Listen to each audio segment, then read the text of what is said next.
It's the last SDL, really. I mean, it is, really, finally. I know last time we said it was the last, but it's not. It wasn't. There was one more. So, but this one really is the last, I promise. So we've had 2+ years of fun and games at Security Weekly, but it's time for the SDL team to ride off into the sunset, or at least crash into the sunset billboard on the side of the road kind of thing. I really wanted to thank Russ and Paul and Sam and Mark and John and Joe for all the fun times we had doing the show. But we're going to do one more because you asked for it, and we had it booked.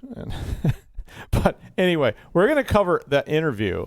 And this is one we'd been wanting to do. And we're talking about interview questions. And we have an interview expert. Pam Fournier is going to join us again.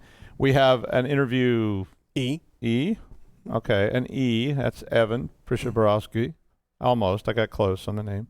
And Russ and I, and we're all gonna look at some interview questions and behaviors that you will deal, because you will eventually have to be interviewed somewhere, and everybody hates it. But you have to think about it. You have to prepare. You have to get all your stuff together. So today, we will do interviewing on the last SDL.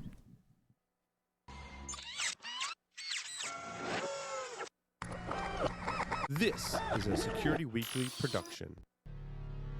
Welcome to Secure Digital Life.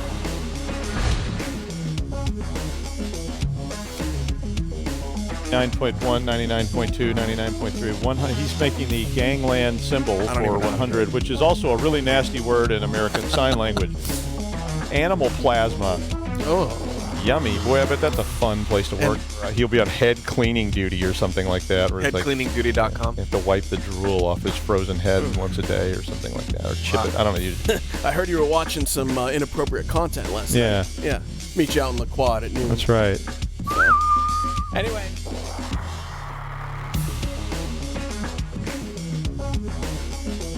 Accredited by Microsoft, Cisco, NetApp, IDLE, Oracle, and EC Council, QuickStart delivers high-impact, low-cost IT training through its cognitive learning platform in multiple domains. With QuickStart, you get an ever-growing catalog of courses, self-paced courses offered through a monthly subscription, virtual classrooms offered through an annual subscription, peer-to-peer learning, mentoring, official courses, certified instructors, hands-on labs, and more. For more information, visit www.quickstart.com. Use coupon code PAUL20 to get 20% off on all cybersecurity courses. QuickStart, creating world-class technologists.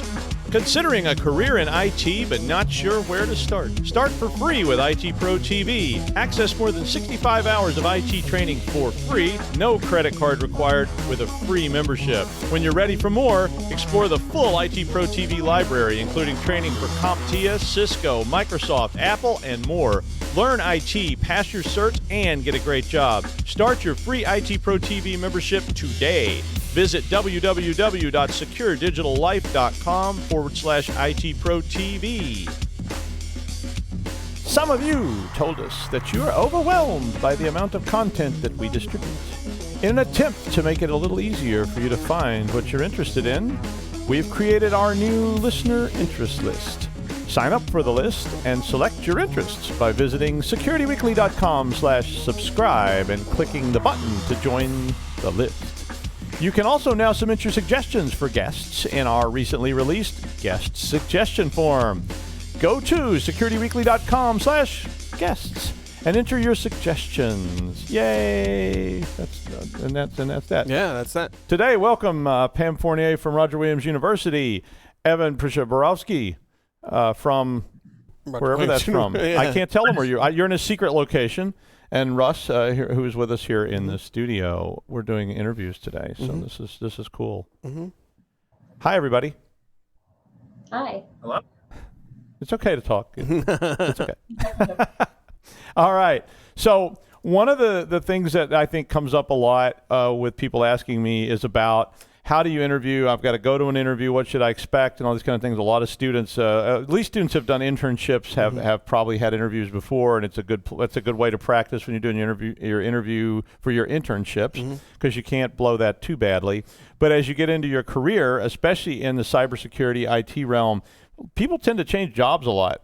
And because they change jobs a lot, means you have to interview a lot, and you don't get a lot of practice interviewing. The first time I ever had a real job interview, I'd never had any practice or advice at all. I just kind of walked in and was like, "Hey man, what's that? Wow, like, gee, wow, you have chairs and stuff in here, electricity, cool, chair." Yeah, and I think you can actually blow it really bad right off the bat. Even if you have the world's best resume. Even if you have the world's best resume, I really think so. And a lot of IT people like me are not that good with people, don't read body language well, walk in, hug when you should be shaking hands, shake hands when you should be hugging, maybe give them a full open mouth kiss when you really should be shaking hands, that kind of stuff. Yeah, it's just like, I don't know what the protocol is. Yeah, but I mean, interviews can be awkward for people, for the uninitiated. So, or even for the initiated. I've interviewed senior people that were just like falling apart, and you can get intimidated or nervous or whatever. Drink too much the night before. Yeah, that kind of fun stuff. Yeah, or during. Yeah. It's like pulling out a pocket flask during your interview, like, Excuse me. This is drinking. Of course, we have a full bar over there, so that's not coffee, Doug, is it? Yeah. This. How do you think I keep this beautiful look going? Or at least I'm convinced it is. Okay, so we're going to do some questions. Pam's going to ask questions that she has from her, I don't know, giant secret question bank in those filing cabinets behind her of all possible interview questions that have ever been asked. And she's going to ask Evan, who's going to be our good person. The good interviewee. And Russ, who's going to wear an Iron Maiden T-shirt to his interview. Up the irons! Oh, I will say this. When we used to have handgun permits, I had to go to these interviews, and they were showing me videos of people that had applied for handgun permits, and one of the person had on an Iron Maiden T-shirt, was like, "I want a gun, man!" Man. And he was like, and they were like, "Well, I'm sorry, you're not going to get one." He's like, I want it. And they were like, "That's why you can't have one." Yeah. So and all this stuff applies. Okay, Pam. So why don't you hit our victims with the first question? Sure. So if you could, each of you tell me a little bit about yourself. Evan. I'll start with that. Well, my name's Evan Shaborovsky. I'm a student at Roger Williams. I'm actually going to be a senior this coming fall, and I'm studying cybersecurity and networking, and I hope to pursue a career in that field in this company. Ooh, that was pretty good. Was that good, Pam? Yeah, so that was pretty decent. The only thing that was missing, so the idea behind this question is that it tends to be more of an icebreaker. And Evan, you did a really good job by not including too much personal information and really just sticking on your professional background. To make it a little bit stronger, you could have used some work examples in terms of your experiences and how it aligns with the position that you're applying to. But not bad for a first try. All right, Russ, what's our? Excuse me for a sec. I gotta finish sending this text. Okay, I'm ready. Sorry about that. It was an important text I was getting from somebody. Another job. Another job, prospect. So a little about myself. I'm a 25-year professional in the IT field. Everybody I've ever worked for loves me. I've never had any problems at work.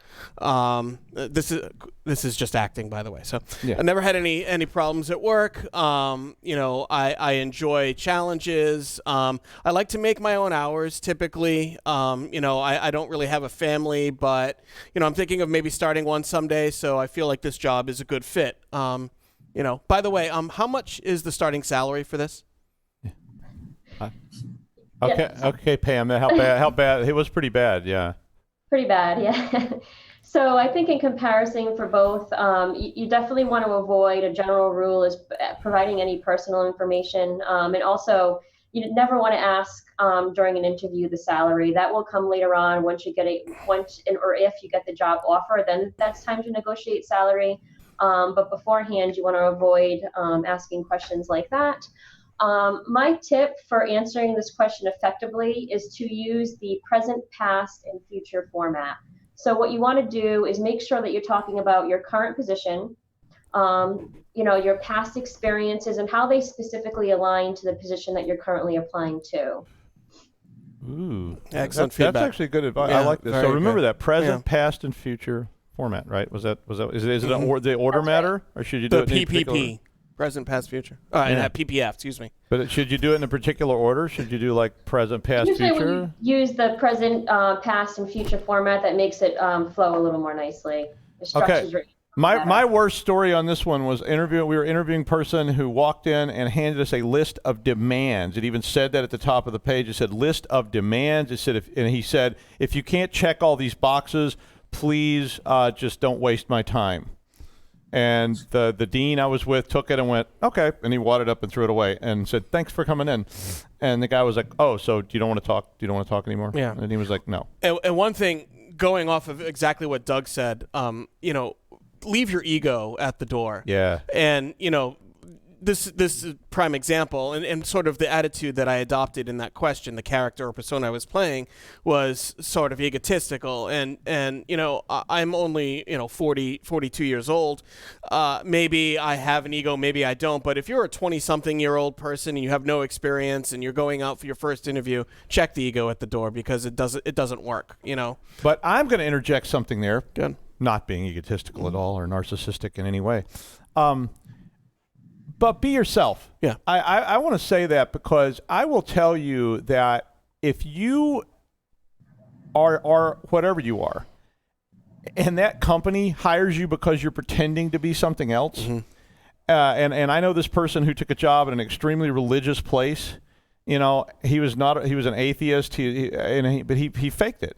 I mean, and he got the job, and he was miserable because, now he's like, what do I do, man? He was like, I have to drive 2 counties away to buy alcohol and porn because I don't want anybody to see me. I was like, are all the religious people in the alcohol and porn shops locally? And he was like, no, but they might see you. And I'm just like, why do you want to work there? But I mean, so I completely agree with what everybody's saying. But I also mean, like, if you go to the interview and, you act like a total jerk, maybe that's time to do that. The other comment I have about this is, sit down with somebody else that you truly trust that will tell you the truth, and it's hard to find those people. It's like when you have a band and you go, what do you think? And everybody, what do you say to that? And like, oh, it was the worst song I've ever heard in my life.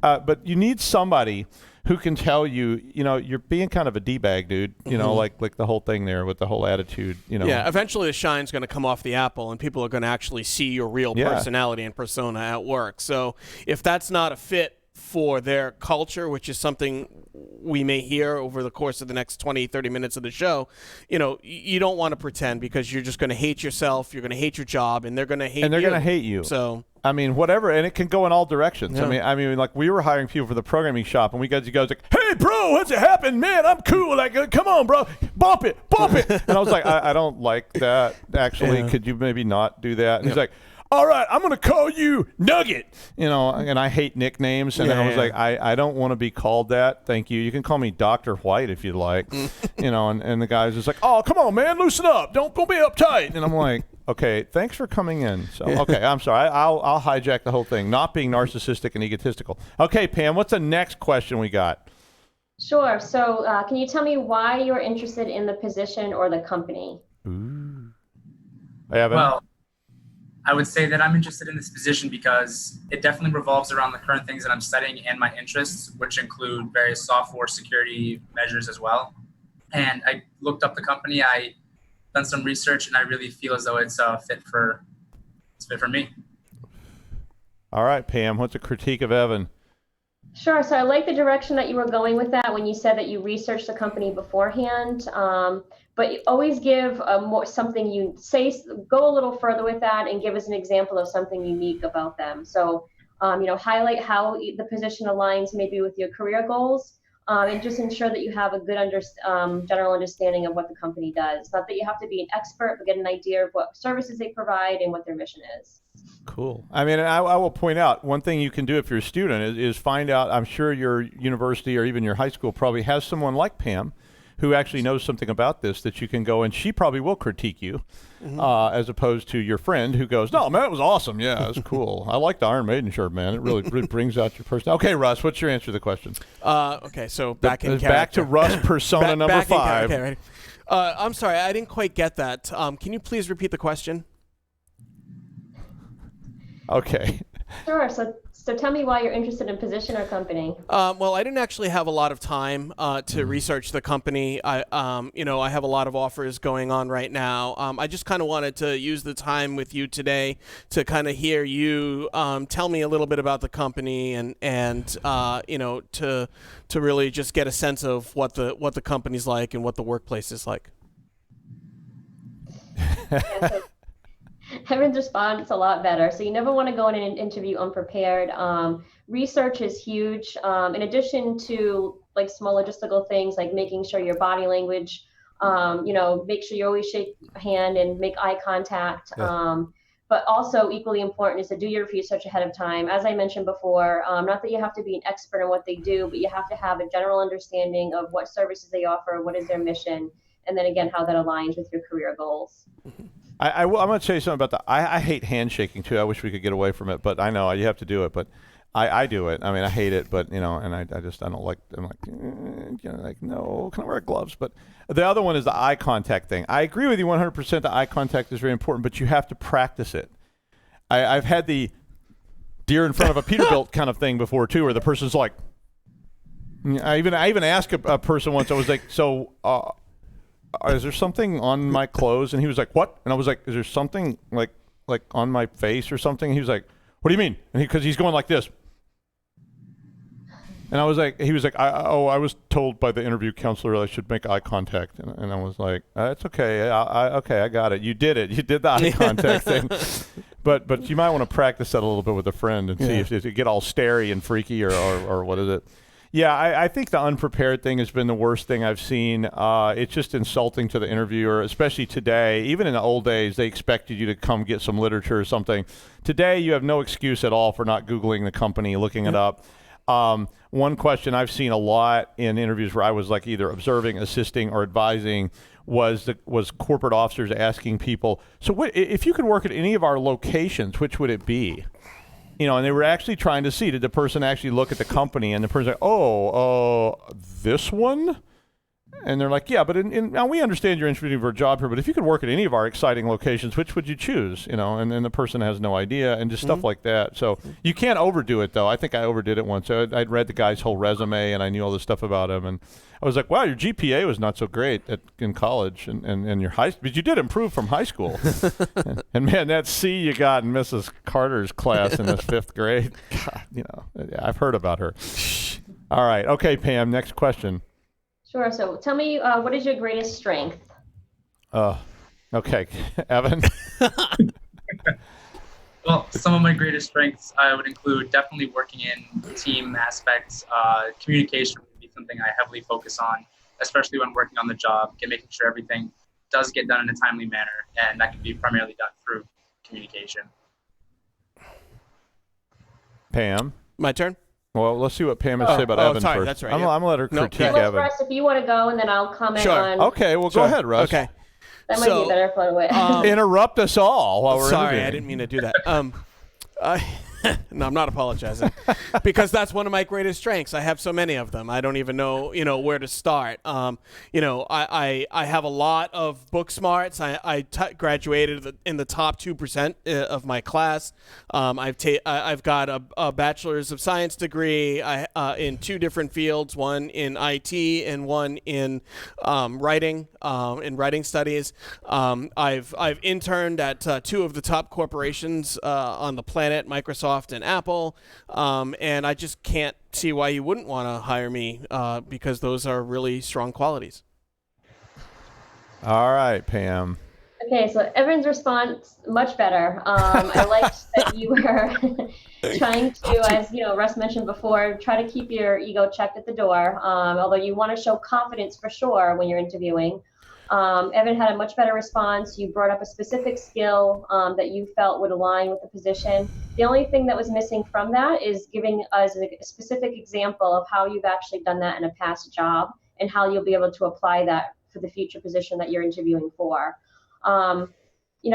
It's always important to make sure you're giving enough detail in an answer. So as an example, if you say that I'm a good multitasker, don't just say that and leave it there.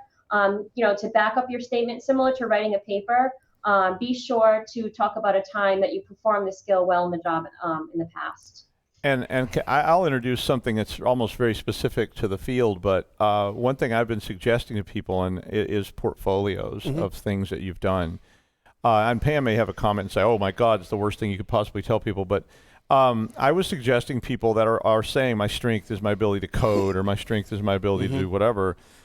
It's great if you have some examples to provide them. I mean, you maybe don't have to get a whole, sheaf of paper out and start throwing it on the table, but if you've got a link to a website you built, or you've got a link to something that you did, or you've got some or an examples, app, something that here was a bug I on. found and reported, and you can sort of say, let me just show you a couple of things I've done. It really does reinforce that, like I really did these things. I'm not just saying, I'm a good coder. Yeah, man. Like who isn't? But I don't know. What do you think about that, Pam? Absolutely. Yeah. Whenever you can bring examples of your work to the interview to really show what you've been doing hands-on, definitely will set you aside from other candidates if they didn't bring examples with them. Oh. So for sure, I would recommend bringing anything you can with you to the interview in terms of work examples. And it helps me, Doug. That's my second most hated interview question. So, the next question I have a feeling is going to be my most hated interview question of all. So I'll let Pam ask. Well, I also want to interject one thing too. If it's not coming across in the show, you really need to spend time going, practicing your interview the night before, or even the morning of, or both, maybe. Presumably.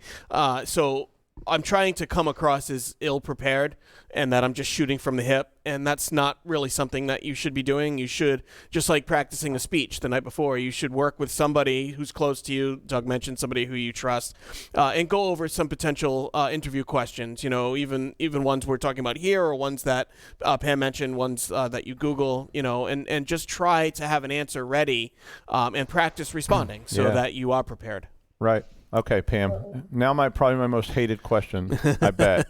I don't know what it is, but let's see. Go ahead. What is your greatest weakness? That's it. Okay, Evan. I'd say probably one of my greatest weaknesses is along the lines of caring too much about how the work needs to get done. I'd say probably being a perfectionist along the lines, being too meticulous in the work that I actually do. For instance, there was a time where the assignment needed to be done for work, and I budgeted too much time on it because I wanted to be just on spot. But sometimes it just needs to be there to get the job done. I think your greatest weakness right now is your internet connection. I agree. Okay. Russ? Same question. So, I don't really have a lot of weaknesses. Maybe one of none that come to the top of my mind here is that I'm not really much of a team player. I can do pretty much anything you ask me to do, but I prefer to work alone and by myself, because that way I know exactly what's going on at all times, and I know what I'm giving you is a 100% quality product, in line with everything in the specs of the project and everything that you want. And this really is my most hated question. I mean, not because I know I'm egotistical, but I mean, not because I'm so great. It's just like I don't know how to answer the question because I don't want to say, I'm not a team player. I hate people. I'd really like to work in a vault somewhere where I don't have to deal with anybody else. Well, maybe Pam can give us some advice. Pam's going to give me some advice. So Pam, I'm actually very eager to hear the answer to this. What should I do? Sure. So Russ actually did the thing you're supposed to avoid doing, and it's never saying that you don't have any weaknesses or challenges. We all have our weaknesses and challenges. The idea behind an interviewer asking you a question like this is that they're feel that your ability to recognize they're trying to see if you have an ability to recognize your challenge, and then what specific action steps that you've taken to work through it. As an example, similar to what Evan said, where he maybe spent too much time on a given assignment, or maybe your issue in the past was presenting. You really want to talk about, state your challenge and then give some action steps in terms of what you've done to work through it. So as an example, if presenting is a challenge of yours, did you step outside of your comfort zone by maybe volunteering for more presentations? Maybe you were more intentional about practicing. The key behind answering this question effectively is to try to focus on the positive. In terms of either the positive outcome as a result of you taking action steps or what you've learned from it. Mm-hmm. My two all-time classics, I did not use these answers, but my two all-time classics for this one were, I just work too hard, and I'm a mean drunk. That was the other one. I was like, what? The guy said, I'm a mean drunk. Yeah, I was a kid. I was like, oh, okay. And he was like, he said, I'm sort of letting you know I don't drink anymore. I've quit that. Yeah. I'm like, oh, really? So it was a problem in the past. Yeah. Some of the people that I've worked with too, to go right off of what Pam was saying, is, when you get that question, and you will, you want to to kind of take those weaknesses, or some places call them growth areas or whatever.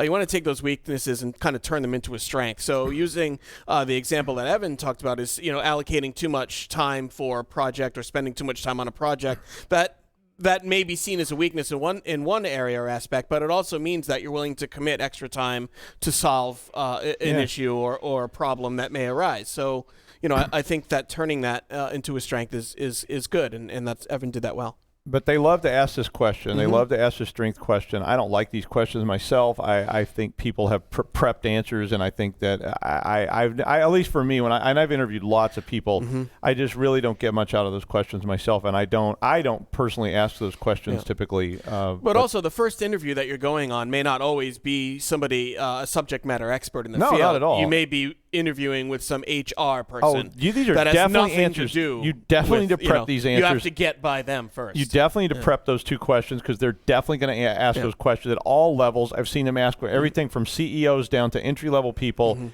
It's on the sheet of stuff you should ask people. I just don't personally like it, but prep those, and those are really hard questions, and people biff those all the time, and that's the other reason I don't like them, because sometimes it gives me a bad feeling about somebody who I really probably should have liked. Okay, Pam, next one. Sure. So what kind of boss do you prefer? Well, I'd say definitely someone that I want to be able to work with and be able to have the ability to communicate and express any sort of concerns or some of my problems that I may be facing on the job, as well as some of my successes that I feel as I'd be comfortable with discussing about and how we can take it further. Russ? In terms of what boss I prefer, I've never really thought about this question before. This is, my first job that I'm in, full-time job that I'm interviewing for, so I haven't really thought about it. I typically find that I'm better able to work under male supervision, so I would think that the best type of boss for me would be of masculine gender. Sorry.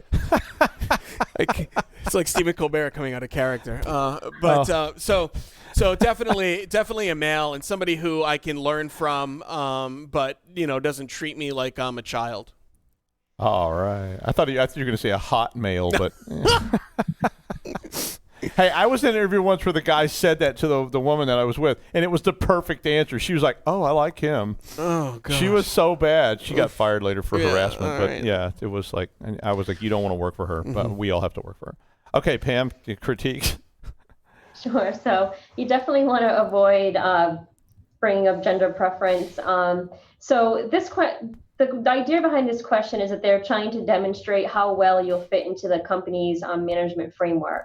So to answer this successfully, you definitely want to discuss something good about both sides. So if you prefer, like Evan mentioned, and he did a good job with this question, if you do prefer that boss where you like a little bit of guidance, say how you've worked well with a supervisor like that in the past. And then you should also demonstrate how you're also able to work independently. I believe Evan did brush upon that when he said that he wanted to, discuss successes and how we could get for, additional responsibilities. So give a specific example of how you've worked well with a supervisor in the past where you're able to be more independent. So you want to make sure that you're playing on both sides of that.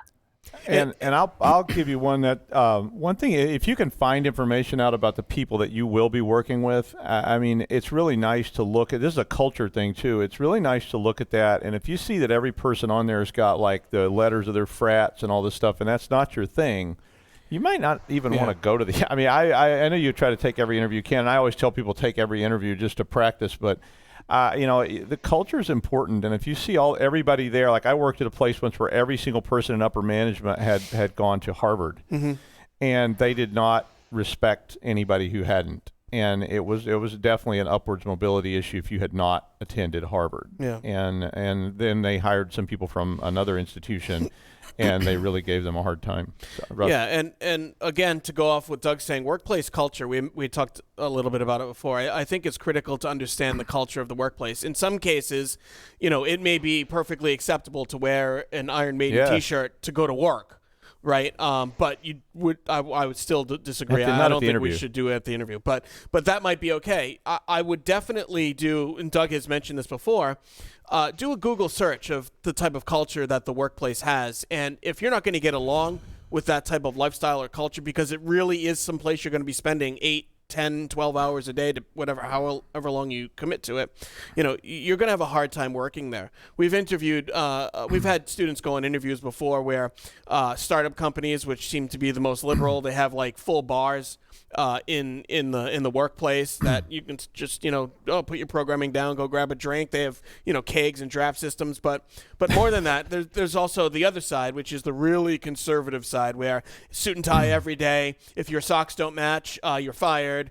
That kind of thing, and those typically tend to be a lot more conservative locations. So Google or try to get some information about the workplace culture before you commit to going on an interview there. So yeah, I mean, absolutely. I think we have time for one more, Pam. So what's your hit us with your best shot? Hit me with your best shot. Let's see. So tell me about a time you had to deal with a difficult situation, and what was the outcome? I remember that there was a time that I worked for this previous company, and I had a problem with one of the people that I was in my team, and it was known that we had communication problems and getting the job done on time. So similar to the previous question, I actually discussed this with our supervisor, and they wound up sorting out the whole ordeal. And from then on, everything seemed to move somewhat fluidly, which was definitely a much better outcome than we expected it to be. And Russ? So when I was on my internship, because this would be the first job that I hope to get. When I was on my internship, I didn't get along with my first supervisor. He was a little young. And he was always condescending towards me. I felt like I was doing a perfect job. I was giving him everything he wanted within the time frame. And to solve the problem, I had to go to HR and complain about him and tell them that he was causing problems for me. Oh, I want to inject a line there too. I want to inject one line into Russ's script. And I knew more than he did. Well, okay, there you I've go. heard that one so many times. And I had a problem with my supervisor, and it was, he was condescending and he didn't like me. And I knew more than he did about the job. And you're just like, okay, thank you. I Next. was almost there, but I just missed that that was one close. line. Yeah, Pam. Sure. So Evan did, much better with this answer. So I like that he focused on the positive aspect, what action step he took, and then that it was, he focused really on that positive outcome. So the idea behind this is what we call a behavioral question, and it's meant to demonstrate how your past behavior will predict how you'll react in the future. My tip to answer this question effectively is using what we call a STAR technique. And really, you can use the STAR technique with any answer that you give to make sure that you're giving enough detail in your answer. So define what STAR means is that the S and the T is you're describing the situation and the task. The A is that you're really describing the action steps that you've taken. And then the R is, the result. So it's important, as I mentioned before, to focus on the positive and making sure that you're either talking about what you've learned from the situation or how you can approach your work better in the future. And that's definitely something you need to practice and work on, because you're going to have to think about this a lot. And about 90% of Russ's problem here, I think, is that he's not prepared. He didn't think about these answers in advance, and he's just shooting from the hip, as he said. And if you've thought about these and have thoughtful answers to them, you can steer things down that way. You can think about when was a time that I had a big problem, because everybody's had a problem somewhere. Yep. Everybody's had somebody they didn't get along with. How do you tell that story, and how do you make that story stick? My comment about all this is the other thing, as all you tech people should be prepared for, is that they will likely hit you with either a test, a quiz, and or subject matter specific questions. So you definitely need to brush up on basics, even at entry level, because my two questions that I'm going to share with you, my two secret questions I've asked in almost every interview I've ever interviewed a tech person. I don't ask it like CFO type people, but I always ask people two questions, and it almost could be the only two questions I ask. And I think I could get away with it and win, and they're not illegal, and that's good. My two questions are, one is, what's your favorite network port and why? And I'm gonna let Evan answer this one. Russ probably has a fake answer to it. Would you have an answer to that one, Evan? My favorite network port, truthfully, I'd have to say port 23, because if you see that's open on the system, you could easily have a lot of fun depending on what your job is. And that's a great answer. I call that the safe and secure answer. Port 23 Telnet tells me that Evan knows some stuff. Mm-hmm. He obviously knows something more than what he looked up on the internet last night, because that's not something that's common these days, and it might actually tell me he has some more hacking skills that I want to pursue, and I might ask him some more questions then about his hacking skills and get a lot more information about it. It's a good answer. I like it. My favorite answer of all time to that question is RS-232. That was the port number they gave you? It's not a port number. I'm asking it's a but it's a port. I know what RS-232 is, but I'm asking. That's the answer they gave? That was the answer. And he was very thoughtful about it, and I thought it was blammo. I was like, oh, that is cool, because he was like, because if I see that, I own you.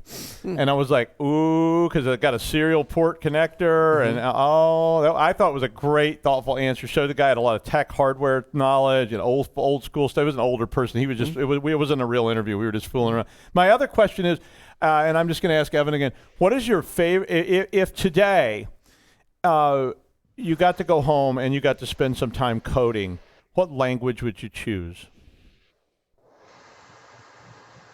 I'd probably have to say C++ for my programming language. That's because he knows me. That I learned, and it's actually haven't programmed in a while, so I'd be looking forward to actually building off on it again.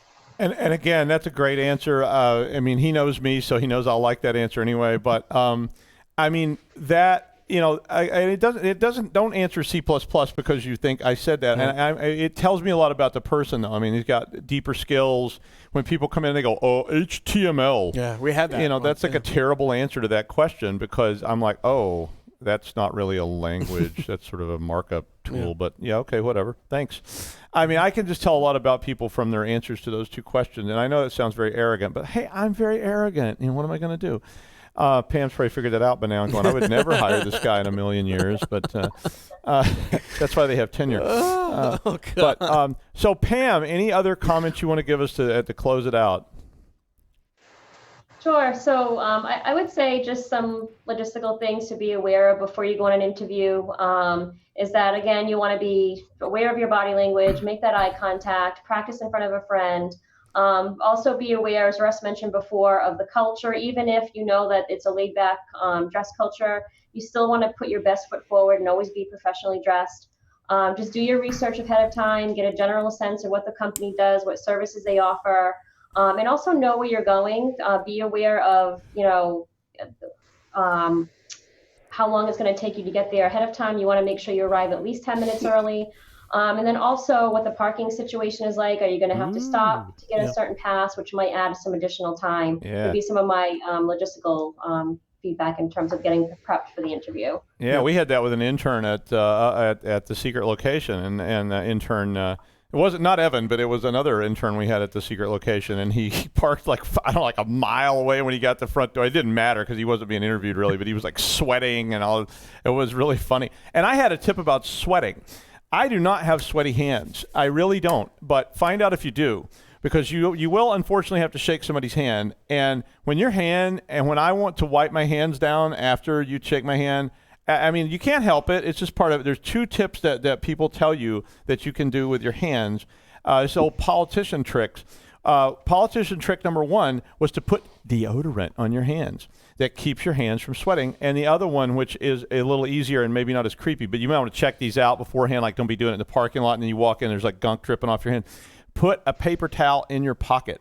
And you can wipe your hand off and keep from being so sweaty. So I because that's so gross. I mean, I know you can't help it, and I never turn somebody away from a job because their hands are all sweaty. But it definitely sets a tone that I don't like. Yeah, it's like, ick. Give me the Purell, please, and could I please also have like a beach towel? We need to do this. Other stuff I've seen. If you sweat like crazy, I don't know what to do. But we've had people like that. I had a guy once who sweated completely through his shirt. It was like see-through. It was really creepy. And people that are just so nervous, and that's practice. I mean, you if you are someone who gets really nervous and intimidated easily, you may need to do some practice with somebody like Pam or get one of your professors. I mean, if you came to us and said, "Can I practice interviewing?" We'd do it. We'd have fun doing it. Like, you would be a hard interview or a good interview, you know, kind of thing. Evan, any other comments? I definitely want to say this was insightful from Pam's perspective. Pam is great. The next time I have to interview. Next time I have to interview, I'm going to call Pam. Russ, any final words? Just we've included in the show notes some resources that Pam has given us from the center at Roger Williams that include some of the things that we've talked about today and career advice, that's pretty much it. All right. So I want to say thanks to all of you for watching SDL for all these multiple years. We've enjoyed it. We're sad that we have to go, but we have to go. All things come to an end, and all things, that's showbiz and all that good stuff. So thanks a lot, and that's the way it was, 11 June 2019. Signing off.